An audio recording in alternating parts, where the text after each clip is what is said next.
So for problem one, pipeline A, all the spreads are consistent with each other, so the risk is pretty much zero.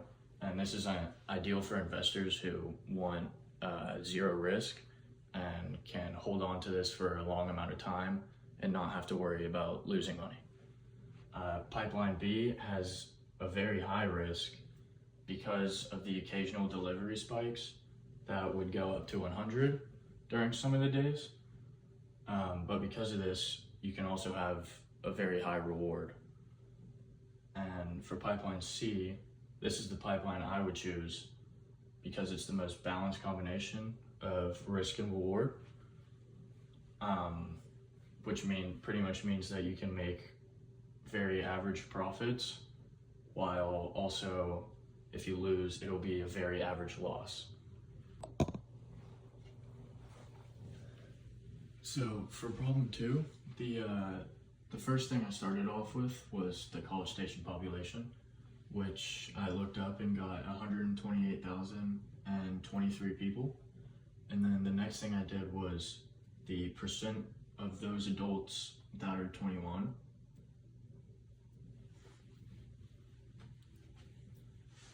So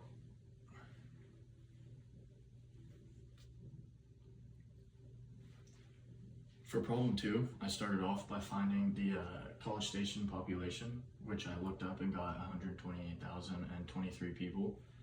And then I did an estimate of the percent of those people that are 21, and I said 60% of them are 21. And then a percent of how many of those 21 plus year olds that drink beer, and I got 50% of those. And then I averaged out for beers per person between a 6-pack and a 12-pack, so I got 9 beers per person.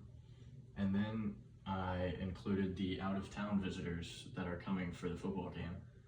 And in a study back in 2022, for a mid-tier football game, it was 30,000 visitors that came. And then I found the percent of those visitors that are 21 plus, and I got 60 again.